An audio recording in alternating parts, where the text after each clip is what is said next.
Kapal bantuan kemanusiaan untuk Gaza kembali mendapat serangan teror pesawat tanpa awak saat tengah berlabuh di Tunisia. Serangan teror itu terjadi sehari jelang keberangkatan tim Global Sumut Flotilla yang menantang blokade Israel di Gaza.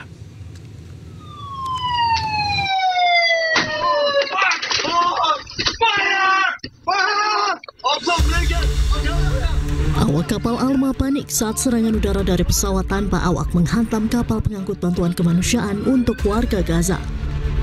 Kapal ini tengah bersandar di pelabuhan Sidi Bou Said, Tunisia. Meski tidak ada korban jiwa, namun kapal berbendera Inggris ini rusak di deknya. Para aktivis kemanusiaan yang tergabung dalam Global Sumut Flotilla mengutuk serangan ini dan menuding Israel dalang di balik teror. Yang diserang secara pengecut oleh Zionis ketika sedang berada di perairan Tunisia. Ini jelas sekali melanggar berbagai peraturan internasional, melanggar dalam bentuk penyerangan terhadap sipil yang tak bersenjata, menyerang di perairan milik negara lain, dan banyak lagi. Ini hanya menambah panjang rangkaian atau silsilah pelanggaran-pelanggaran Israel terhadap kemanusiaan.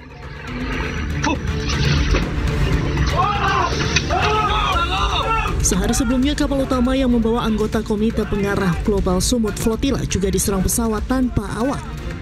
Meski mendapat serangan teror bertubi-tubi, namun para aktivis kemanusiaan tak gentar dan bertekad melanjutkan pelayaran ke Gaza. Dari Tunisia, Ahmad Tasori, iNews melaporkan. Ratusan ribu warga Tunisia tumpah ruah dalam pelepasan ratusan aktivis kemanusiaan Global Sumut Flotilla di pelabuhan Sidi Bou Said. Untuk mengetahui informasi selengkapnya, kami telah terhubung dengan koresponden iNews Ahmad Tasori di kota Tunis, Tunisia. Assalamualaikum, selamat malam waktu Jakarta, Ahmad. Selamat malam waktu Jakarta, Juno, dan selamat siang waktu Tunisia. Oke, Ahmad, bagaimana jalannya pelepasan para aktivis kemanusiaan di Tunisia? Ya, Juno, terima kasih. Perlu kami informasikan bahwa rencana yang tadinya pelepasan ratusan aktivis dari berbagai negara yang tergabung dalam Global Sumut Flotilla tanggal 10 kemarin, tepatnya di hari Rabu, pada akhirnya tertunda kembali karena situasi dan kondisi cuaca di lautan Mediterania tidak kondusif, gelombang cukup tinggi dan angin yang sangat kencang, hingga akhirnya beberapa kapal yang sejatinya diberangkatkan pada hari Rabu kemarin urung untuk diberangkatkan. Selain masalah cuaca, juga penundaan pelayaran untuk melakukan misi kemanusiaan untuk menembus blokade Gaza dan membuka koridor kemanusiaan ini juga diakibatkan masih belum selesainya koordinasi dan persiapan dokumentasi pelayaran yang akan dikeluarkan oleh pelabuhan Sidi Bou Said, Dino. Baik, jadi belum selesai koordinasi dan juga gelombang tinggi dan angin tadi ya, Ahmad. Untuk tadi kita juga mendengar ada teror seperti itu dari drone milik Israel. Bagaimana di sana, Ahmad? Ya, seperti yang sudah kita beritakan sebelumnya bahwa dua kapal armada Sumut Global Flotilla, yang pertama adalah armada kapal berbendera Portugis dan kedua adalah armada kapal berbendera Inggris, seperti kapal Family Boat dan kapal Alma, sempat dilakukan teror, di mana dua kapal tersebut sempat dijatuhi bom api yang dikirim dari pesawat tanpa awak yang diduga milik Israel, yang dikirim dari sekitar perairan Malta di kawasan Eropa, Juno. Akan tetapi bahwa meskipun kondisi teror yang dilakukan oleh pihak Israel, para aktivis dari berbagai dunia termasuk puluhan aktivis Indonesia Global Peace Convoy akan tetap melakukan misi kemanusiaan ini demi menyalurkan bantuan kemanusiaan yang akan dikirimkan kepada saudara-saudara kita di Gaza yang tengah mengalami penderitaan dan penjajahan genosida oleh Israel, Dino. Baik, Ahmad. Selama waktu menunggu, karena kan kita tahu tadi keberangkatan ditunda karena gelombang tinggi dan juga belum selesainya koordinasi. Apa yang dilakukan para aktivis? Karena beberapa hari yang lalu kita tahu juga ada pelatihan ya. Saat ini apa yang mereka lakukan sembari menunggu, Ahmad?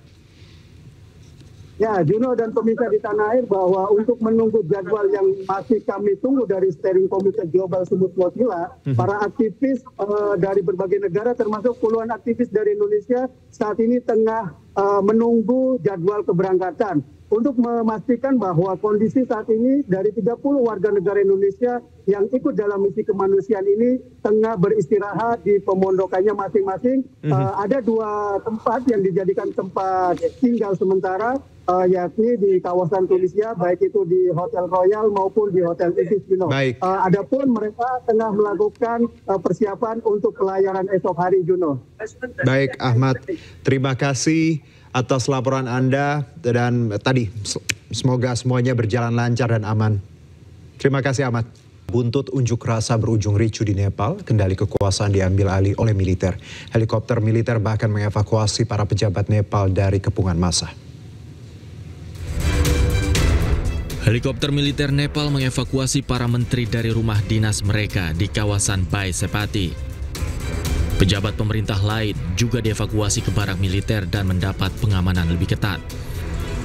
Kekuasaan diambil alih oleh militer pasca unjuk rasa yang semakin anarkis. Militer Nepal mengambil alih kendali untuk memastikan ketenangan di negara Himalaya tersebut hingga pemerintahan baru terbentuk. Nepali दाजुभाइ तथा दिदीबहिनीहरू, नेपालको इतिहासदेखि नै नेपालको स्वतन्त्रता, सार्वभौम सत्ता, भौगोलिक अखण्डता, स्वाधीनता, राष्ट्रिय एकता र नेपाली जनताको सुरक्षार्थ.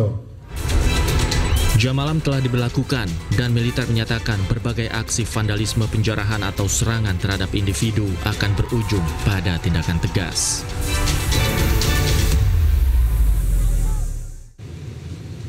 Polisi Nepal menjadi tawanan massa saat gelombang unjuk rasa yang dipicu dugaan korupsi dan pembatasan media sosial.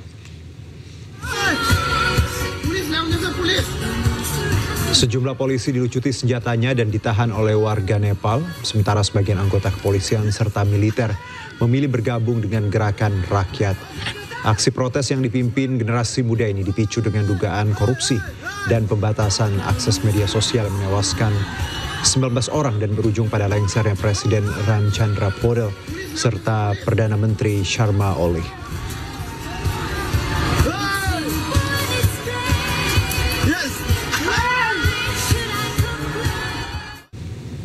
Sementara itu, Kementerian Luar Negeri Republik Indonesia memastikan warga negara Indonesia di Nepal dalam kondisi aman.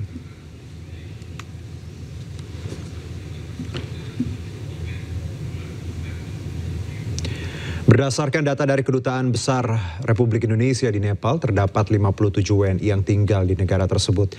Selain itu ada juga 43 anggota delegasi Indonesia yang sedang menghadiri konferensi, 2 anggota TNI, serta 23 wisatawan yang tengah berlibur.